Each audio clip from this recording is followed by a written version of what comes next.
Hello, this is Gautam Banerjee. Welcome to my channel. আজকে আমি প্রবাহী তড়িতের তড়িৎ প্রবাহ এবং ওহমের সূত্র নিয়ে আলোচনা করব। So let's start. দেখো, তড়িৎ কি? সবার আগে এই প্রশ্নটা আমাদের মনে জাগে, তড়িৎ কি? তোমরা আগেই শিখেছো মাধ্যমিকে যে তড়িৎ হলো এক প্রকার শক্তি। তাহলে আমরা কি বলতে পারি? তড়িৎকে এক ধরনের শক্তি বা এনার্জি। তড়িৎ হলো এক ধরনের শক্তি। এখন এই তড়িৎ শক্তি এটাকে আমরা কিভাবে বুঝবো? দেখো, আমরা যদি এরকম একটা আধার নিই, যেখানে এখানে একটা স্টপ কক লাগানো আছে, এখানে একটা জলের উচ্চ লেভেল আছে, আর এখানে ধরো জলের লেভেলটা একটু নিচে আছে। এখন আমরা যদি এই স্টপ ককটা খুলে দিই, তাহলে আমরা কি দেখব না, এখান থেকে জলটা এইদিকে প্রবাহিত হবে, তাই তো? তাহলে তড়িৎ প্রবাহকে আমরা এই জলপ্রবাহের সঙ্গে তুলনা করতে পারি। কিভাবে তুলনা করতে পারি?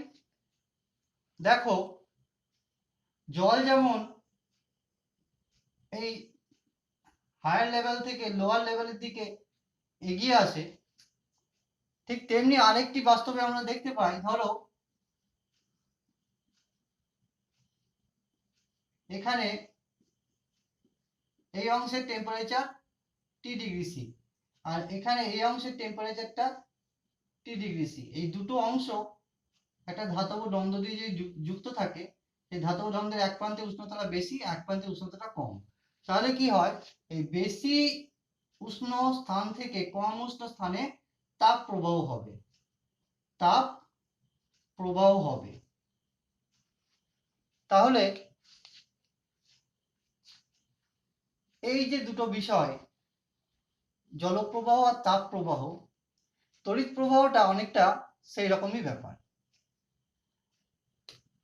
তাহলে স্বাভাবিকভাবেই একটা প্রশ্ন তোমাদের মনে জাগতে পারে যে তড়িৎ প্রবাহ কি দেখা যায়? ক্লাসে শেষ বেঞ্চে বসা বদমাস ছেলেটি হাত তুলে বলবে, হ্যাঁ, তড়িৎ প্রবাহ আমি দেখেছি। স্যার জিজ্ঞাসা করছেন, কি করে দেখলে? সে উত্তর দিল, ওই তো স্যার, আকাশে বাজ পড়ে, বাজ দেখতে পায়, তার তড়িৎ প্রবাহ তো দেখা যায়। তোমাদের মনে এটাই হয়তো প্রশ্ন জাগবে যে ছেলেটি হয়তো ঠিকই বলেছিল, কিন্তু সত্যি কি ঠিক বলেছিল? একটু ভেবে দেখো তো। দেখো, এখানে তড়িৎ প্রবাহকে আমরা সাধারণত ওইভাবে দেখতে পাই না। আমরা কি করি? তড়িৎ প্রবাহকে অনুভব করতে পারি। যেমন ধরো, তোমরা দেখেছো ইলেকট্রিশিয়ানরা দেখে যে কারেন্ট আছে কিনা, মানে কোনো একটা ধাতব তারে কারেন্ট আছে কিনা দেখো, টেস্টার দিয়ে দেখে। তাহলে তড়িৎ প্রবাহকে দেখা যায় না, কারণ এটা ধাতব তারের মধ্যে দিয়ে যখন তড়িৎ যায়, খুব ছোট্ট ছোট্ট সূক্ষ্ম সূক্ষ্ম কণা, আমরা খালি চোখে ওটা দেখতে পাই না, কিন্তু আমরা অনুভব করতে পারি। আমরা হাত দিয়ে কারেন্ট খাই, তাহলে বলি নিশ্চয়ই কারেন্ট মারছে, কোনো একটা জিনিসে হাত দিলে কারেন্ট মারছে, তাহলে আমরা তড়িৎটাকে অনুভব করতে পারি, কিন্তু তড়িৎটাকে দেখতে পাই না। এখন দেখো,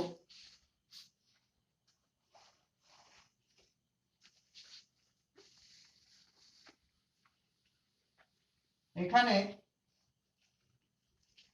আমি একটা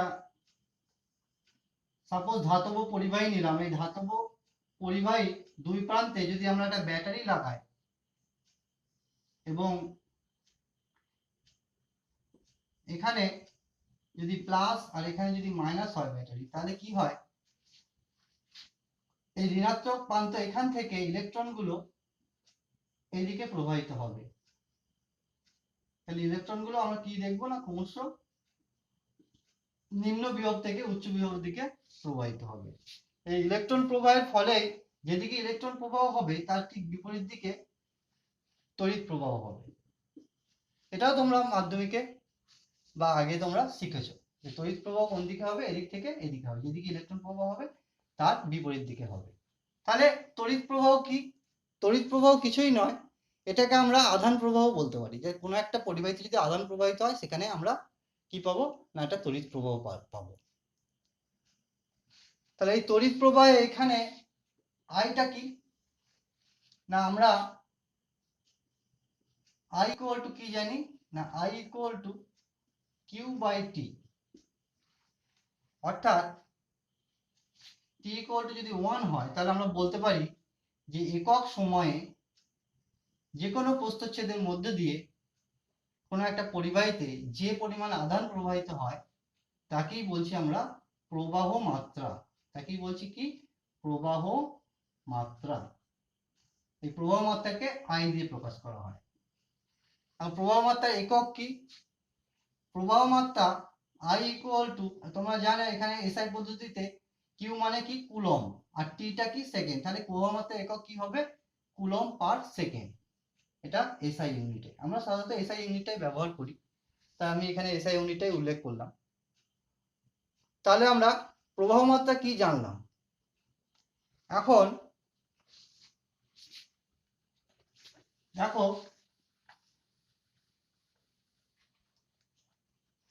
একটা ধাতব পরিবাহী আছে সাপোজ, এই ধাতব পরিবাহীটায় যদি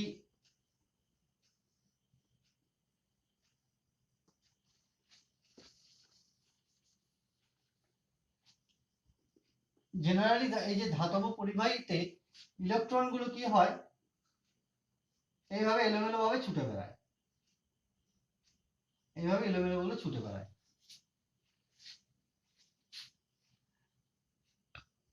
কিন্তু কেন ছুটে বেড়ায়? কারণ হচ্ছে সাধারণত দেখা যায় যে এই অ্যালুমিনিয়াম তারপরে রূপা এই ধরনের যে সমস্ত ধাতব পরিবাহী আছে সেই সমস্ত ধাতব পরিবাহী পরমাণুর যে কেন্দ্র আছে কেন্দ্রের বাইরের কক্ষে যে ইলেকট্রন আছে সেই ইলেকট্রনটার উপর কেন্দ্রের আকর্ষণ বলটা খুব নগণ্য হয়। তার ফলে কি এই ইলেকট্রনটা ছিটকে বেরিয়ে চলে যায়, দিয়ে ছিটকে বেরিয়ে গিয়ে ওই পরিবাহীর মধ্যেই থাকে, পরিবাহীর মধ্যে ইলেকট্রনগুলো এলোমেলো ঘোরাফেরা করে। এই যে ইলেকট্রনের যে এই এলোমেলো ঘোরাফেরা করা, কিন্তু এখানে একটা জিনিস মাথায় রাখতে হবে যে ইলেকট্রনগুলো কিন্তু ধাতব মানে যে কোনো ধাতব পরিবাহীর মধ্যেই থাকে, পরিবাহী থেকে বেরিয়ে যেতে পারে না, কিন্তু এই ইলেকট্রনগুলো পরিবাহীর মধ্যে এলোমেলো ঘোরাফেরা করে। এখন যদি কোনো একটা ধাতব বা যে কোনো একটা পরিবাহী নিলাম, যদি কোনো পরিবাহীকে আমরা এরকম একটা বিভব প্রভেদ সৃষ্টি করি তাহলে আমরা কি দেখতে পাবো না এখানে ইলেকট্রনগুলো একটা নির্দিষ্ট বেগে নিম্ন বিভব থেকে উচ্চ বিভবের দিকে ছুটে আসছে, একটা গড় বেগে এইভাবে ছুটে আসে। তাহলে এই যে বেগটা এই বেগটাকে ভিডি দিয়ে প্রকাশ করা হয়, এটাকে বলে মুক্ত ইলেকট্রনের বিচলন বেগ, বিচলন বেগ বা এটাকে অনুপ্রবাহ বেগ বলে। তাহলে মুক্ত ইলেকট্রন গুলো কি হয় এইভাবে যখনই আমরা এখানে একটা বিভব প্রভেদ সৃষ্টি করব মুক্ত ইলেকট্রন গুলো ক্রমশ এইভাবে চলতে থাকবে, এবং মুক্ত ইলেকট্রন গুলো যে এই যে একটা নির্দিষ্ট গতিতে চলতে থাকবে এই গতিটাকেই বলছি আমরা বিচলন বেগ, এটাকে ভিডি দিয়ে প্রকাশ করা হয়, মুক্ত ইলেকট্রনের বিচলন বেগ। এখন আমরা এই মুক্ত ইলেকট্রনের এই যে বিচলন বেগ এর সঙ্গে এখানে মুক্ত ইলেকট্রন গুলো যখন প্রবাহিত হবে তার উল্টো দিকে আমরা জানি যে ইলেকট্রন যেদিকে প্রবাহিত হয় কারেন্ট তার উল্টো দিকে প্রবাহিত হয়, এখানে আইটা তাহলে আই এর ডিরেকশনটা কোন দিকে হবে এই দিকে হবে, আর মুক্ত ইলেকট্রনের ডিরেকশনটা হবে এই দিকে। তাহলে আমরা এখন এই মুক্ত ইলেকট্রনের বিচলন বেগের সঙ্গে এই যে আই প্রবাহ মাত্রার সম্পর্কটা নির্ণয় করব। তাহলে relation between V D and I, এই রিলেশনটা আমরা প্রমাণ করব। কিভাবে প্রমাণ করব? সেই একইভাবে আমরা একটা পরিবাহীর একটা যে কোনো ক্ষেত্রফল আমি ধরছি, এই ক্ষেত্রফলটা এ, প্রস্থচ্ছেদের ক্ষেত্রফলটা আমি এ ধরলাম। এই প্রস্থচ্ছেদের ক্ষেত্রফলের মধ্যে যদি আমরা বিভব প্রভেদ সৃষ্টি করি, এখান থেকে আমরা কি পাবো, ইলেকট্রনগুলো প্রবাহ হবে ক্রমশ। এই ইলেকট্রনগুলো যদি এদিক থেকে এদিকে, আমরা ধরে নিচ্ছি সাপোজ একটা এই নির্দিষ্ট জায়গায় এইটুকু অংশে ইলেকট্রনগুলো এদিক থেকে এদিকে এগিয়ে আসছে। এখন তাহলে n ইকুয়াল টু আমরা ধরছি যে একক আয়তনে ইলেকট্রন সংখ্যা, একক আয়তনে ইলেকট্রন সংখ্যা। আর E ইকুয়াল টু তোমরা জানো E হচ্ছে ইলেকট্রনের charge 1.6 into 10 to the power -19 coulomb. আর এই প্রস্থচ্ছেদের ক্ষেত্রফল, এই যে এই ক্ষেত্রফলটাকে আমি A ধরেছি, A হচ্ছে প্রস্থচ্ছেদের ক্ষেত্রফল, প্রস্থচ্ছেদের ক্ষেত্রফল আমি একটু সংক্ষেপে লিখছি। এখন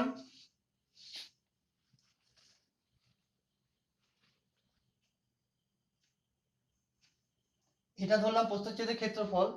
আর এখন দেখো এই ইলেকট্রনগুলো বেগটা ভিডি, ভিডি হচ্ছে মুক্ত ইলেকট্রনের বিচলন বেগ, বিচলন বেগ। মুক্ত ইলেকট্রনের বিচলন বেগ মানে হচ্ছে এখানে একক সময়ে একটা মুক্ত ইলেকট্রন এই ভিডি দূরত্ব অতিক্রম করবে। তাহলে আমরা যদি একক সময়ে যদি একটা ভিডি দূরত্ব অতিক্রম করে, তাহলে একটা ধাতব পরিবাহীর এই যে ভিডি অংশে যার প্রস্থচ্ছেদের ক্ষেত্রফল এ ধরে নিয়েছি, তাহলে এটাকে দেখতে অনেকটা কিরকম, একটা চোঙের মতো।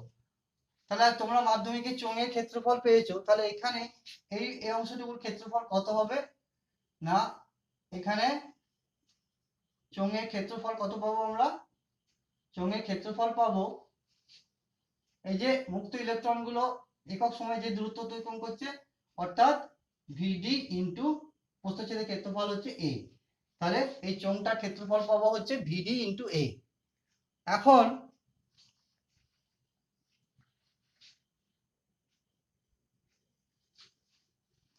একটু ভুল হয়েছে, চোঙের ক্ষেত্রফল নয়, চোঙের আয়তন, সরি, চোঙের আয়তন কত পাবো, চোঙের আয়তন পাবো, চোঙের আয়তন ইকুয়াল টু আমরা পাবো, তোমরা জানো যে এখানে সমকোণী চৌকোণের মতো এটা দেখতে হচ্ছে, সমকোণী চৌকোণ আয়তন মানে ভূমির ক্ষেত্রফল ইন্টু উচ্চতা, এখানে উচ্চতাটা হচ্ছে দৈর্ঘ্য, মানে ভিডি ইন্টু ক্ষেত্রফলটা হচ্ছে এ, ভিডি ইন্টু এ, এটা হবে এর আয়তনটা। তাহলে এই যে আয়তনটা আছে, এই আয়তনে ইলেকট্রন সংখ্যা কত হবে, মুক্ত ইলেকট্রন সংখ্যা, মুক্ত ইলেকট্রন সংখ্যা, মুক্ত ইলেকট্রন সংখ্যা কত পাবো, আমরা ধরে নিই যে একক আয়তনে n সংখ্যক ইলেকট্রন প্রবাহিত হয়, তাহলে এই আয়তনে মোট ইলেকট্রন প্রবাহিত হবে n ইন্টু ভিডি ইন্টু এ, ভিডি ইন্টু এটা আয়তন, তাহলে এখানে n সংখ্যক যদি ইলেকট্রন প্রবাহিত হয়, তাহলে মোট ইলেকট্রন সংখ্যা হবে এই আয়তনে n ইন্টু ভিডি ইন্টু এ, যেহেতু এটা একক আয়তনে ইলেকট্রন সংখ্যা। তাহলে এই মুক্ত ইলেকট্রনের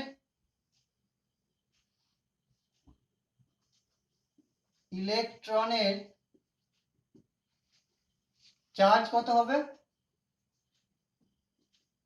চার্জ বা আধান,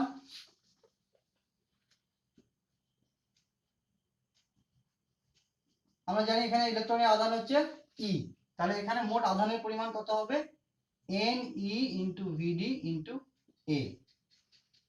তাহলে এই যে আধানের পরিমাণটা তোমরা দেখতে পাচ্ছ N E into VD into A, এটা হচ্ছে একক সময়ে প্রবাহিত আধান। তাহলে এটা কি পাচ্ছি আমরা, একক সময়ে প্রবাহিত আধান। তাহলে একক সময় প্রবাহিত আধানকে আমরা কি বলি?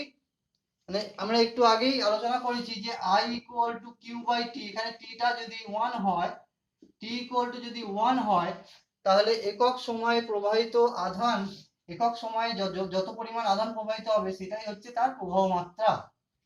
তাহলে একক সময়ে প্রবাহিত আধানটাই হচ্ছে প্রবাহ মাত্রা, অর্থাৎ আই। তাহলে আমরা কি লিখতে পারি না, I equal to N E into VD into A. এখান থেকে আমরা ভিডি ইকুয়াল টু কত পাবো না, I by N E into A. তাহলে এই যে রিলেশনটা পেলাম, এই রিলেশনটাকে আমরা কি বলতে পারি, এখানে অনুপ্রবাহ বেগ বা বিচলন বেগ আর প্রবাহ মাত্রার সম্পর্ক। খুব ইজি, জাস্ট 3-4 লাইনই প্রমাণটা করা যায়। তাহলে আমরা নেক্সট থিওরিতে চলে আসছি।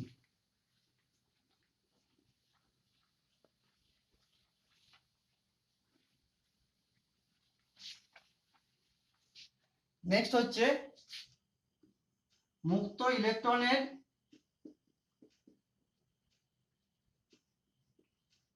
বিচলন বেগের সাম্য।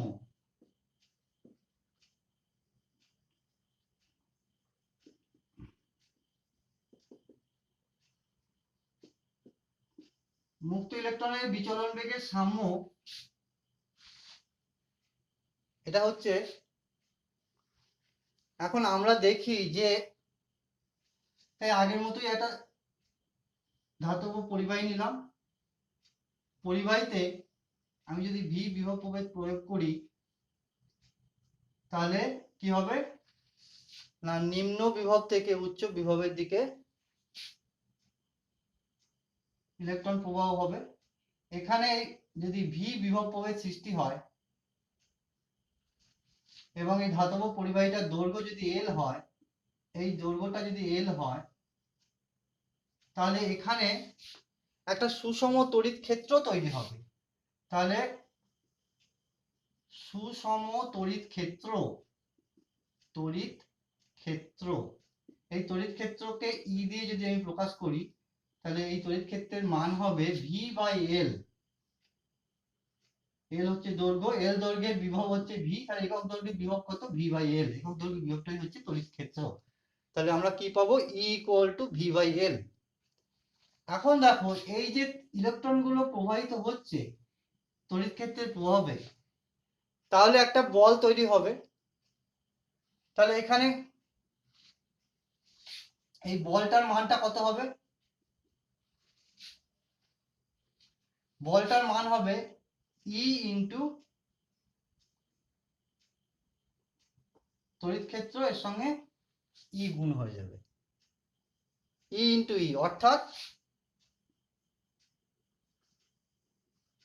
ভিই বাই এল। তাহলে এই যে ইলেকট্রনটা, এই ইলেকট্রনটা এই বল অনুভব করবে, ই বাই এল।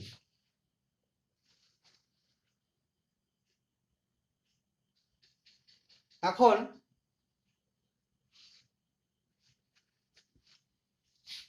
যেহেতু এখানে বল আছে, তাহলে একটা নিশ্চয়ই ত্বরণ হবে ইলেকট্রনের। তাই ইলেকট্রনের ত্বরণ কত হবে, তোমরা জানো ত্বরণ ইকুয়াল টু বল বাই ভর। তাহলে এখানে বলটা কত, আমি যদি এটাকে নিই, তাহলে আমি কি পাবো, ভিই বাই এল, একে এম দিয়ে ভাগ করলে ভিই বাই এল এম। তাহলে আমরা কি পেলাম, ইলেকট্রনের ত্বরণ হলো ভিই বাই এল এম। এখানে ইলেকট্রনের ত্বরণ সৃষ্টি হচ্ছে, তার মানে আমরা কি বলতে পারি, ইলেকট্রনের ত্বরণ সৃষ্টির অর্থ হলো ইলেকট্রনটার বেগ ক্রমশ বৃদ্ধি পাবে। কারণ তোমরা জানো যে ইলেকট্রনের ত্বরণ সৃষ্টি হওয়ার অর্থ ইলেকট্রনের বেগ ক্রমশ বেড়ে যাবে। কিন্তু সাধারণত এক্ষেত্রে ইলেকট্রনের বেগটা বাড়ে না, ইলেকট্রনের বেগটা কিন্তু এখানে সমবেগে যায়, ইলেকট্রনটা সমবেগে যায়। কিন্তু কেন সমবেগে যায়, দেখো এখানে যখন ত্বরণ সৃষ্টি হয়ে বেগটা ক্রমশ বাড়তে থাকবে, তখন কি হবে, তখন প্রত্যেকটা পরিবাহীর মধ্যে পরমাণু আর আয়ন থাকে। কি থাকে? পরমাণু আর আয়ন। এই পরমাণু আর আয়নের মধ্যে নিজেদের মধ্যে সংঘর্ষ হয়। এই সংঘর্ষের ফলে একটা বিরুদ্ধ বল তৈরি হয়। এই বিরুদ্ধ বলটা কি করে না, এই যে ত্বরণের ফলে যে ইলেকট্রনের যে বেগ বাড়বে, বেগটা যে বাড়বে, সেই বাড়তি বেগটাকে কি করবে? এই যে পরমাণু আয়নের সংঘর্ষের ফলে একটা বিরুদ্ধ বল তৈরি হয়। এই বিরুদ্ধ বলটা কি করবে? এই বাড়তি বেগটাকে কমিয়ে দেবে। তাহলে ইলেকট্রনের এই বাড়তি বেগটা কমতে কমতে একটা সময় এই বলের সমান হয়ে যাবে। সুষম তড়িৎ ক্ষেত্রে যে বলটা, সেই বলটার সঙ্গে সমান হয়ে যাবে। তার ফলে কি হবে? ইলেকট্রনটা সমবেগে চলতে থাকবে। তাহলে আমরা এখানে কি পাবো না, এখানে পাবো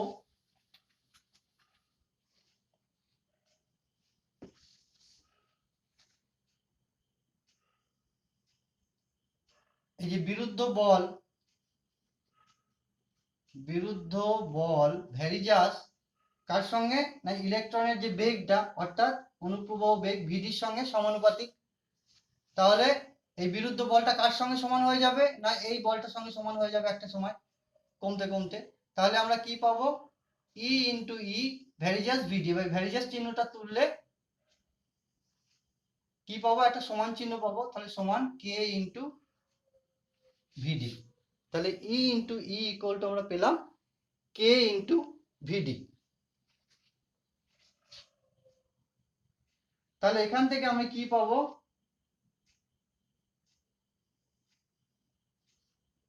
VD equal to E by K into E. তার মানে ভিডি ইকুয়াল টু, এখানে আমি লিখতে পারি এই ই বাই কে কে মিউ দিয়ে প্রকাশ করা হয়। ভিডি ইকুয়াল টু আমরা লিখবো মিউ ই, যেখানে মিউ কে বলে, এই যে মিউ রাশিটাকে বলে মুক্ত ইলেকট্রনের সচলতা। মিউকে কি বলে না, মুক্ত ইলেকট্রনের সচলতা।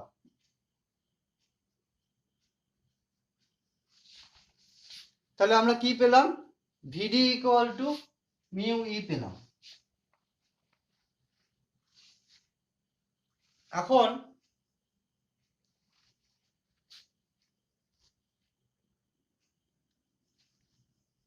এই বিচলন বেগের সঙ্গে ওহম যে ধারণাটা আছে, এই ধারণাটা থেকে ওহমের সূত্রের প্রমাণটা আমরা করব।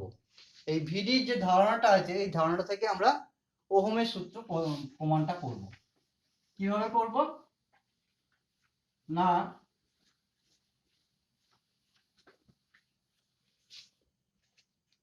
দেখো আমরা আগে কি পেয়েছি না, ভিডি ইকুয়াল টু প্রবাহমাত্রার সঙ্গে যে সম্পর্কটা পেয়েছিলাম I by N E into A, এটা পেয়েছি। আর কি পেয়েছি? ই ইকুয়াল টু পেয়েছি ভি বাই এল। আর একটা সম্পর্ক কি পেলাম না, আরেকটা সম্পর্ক পেলাম E into E equal two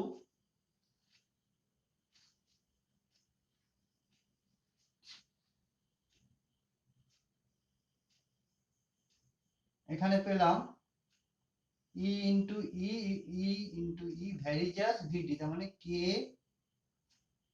into ভিডি। এখান থেকে আমরা পাবো, এটা 1 নম্বর ইকুয়েশন, এটা 2 নম্বর ইকুয়েশন। আর এখান থেকে আমরা পাবো ভিডি ইকুয়াল টু, দেখো এটার সঙ্গে এই যে সম্পর্কটা, যেখান থেকে আমি লিখতে পারি E by K into capital E. এখান থেকে পাচ্ছি এই যে সম্পর্কটা থেকে। তাহলে আমরা তিনটে ইকুয়েশন এখানে আমরা পেয়েছি। এই তিনটে ইকুয়েশনের মাধ্যমে আমরা প্রমাণ করব যে ওহমের সূত্রটা। তাহলে দেখো এই যে ভিডির মানটা, এখানেও ভিডির একটা মান আছে। ভিডির এই মানটা যদি আমি এখানে পুট করে দিই, অর্থাৎ 1 নম্বর সমীকরণ আর 3 নম্বর সমীকরণ থেকে আমি কি লিখতে পারবো, 1 নম্বর সমীকরণের ভিডির মানটা 3 নম্বরে বসিয়ে দেবো। তাহলে আমরা কি পাবো না I by NE into A মানটা বসিয়ে দিলাম, ভিডির মানটা বসিয়ে দিলাম। আর এখানে আছে 3 নম্বর সমীকরণে E by K into E। এখন দেখো এই E এর মানটা কত, এই E এর মানটা আবার V বাই L। তাহলে আমি এখানে E এর মানটা আমি 2 নম্বর সমীকরণ থেকে বসিয়ে দিচ্ছি। তাহলে কি পাবো, একবারে এখানেই বসাচ্ছি E equal to V by L। তাহলে আমি এখানে V বাই L বসিয়ে দিলাম।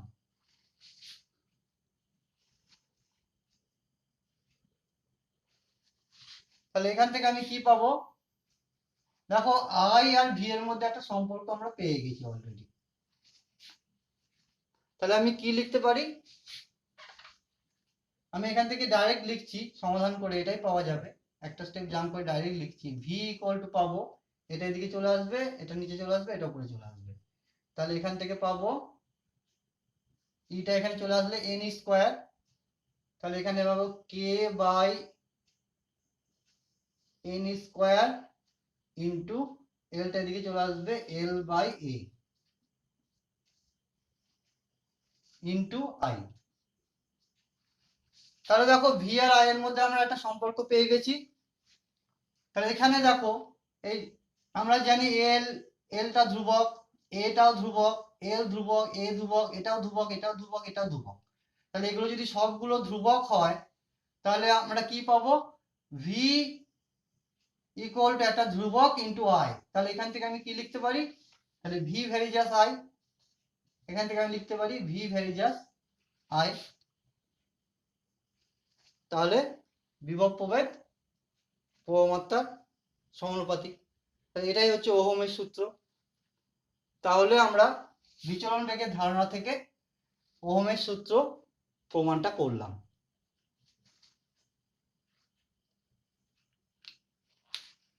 তাহলে আজকে এই পর্যন্তই, পরের ক্লাসে আবার পরবর্তী থিওরি নিয়ে আসব।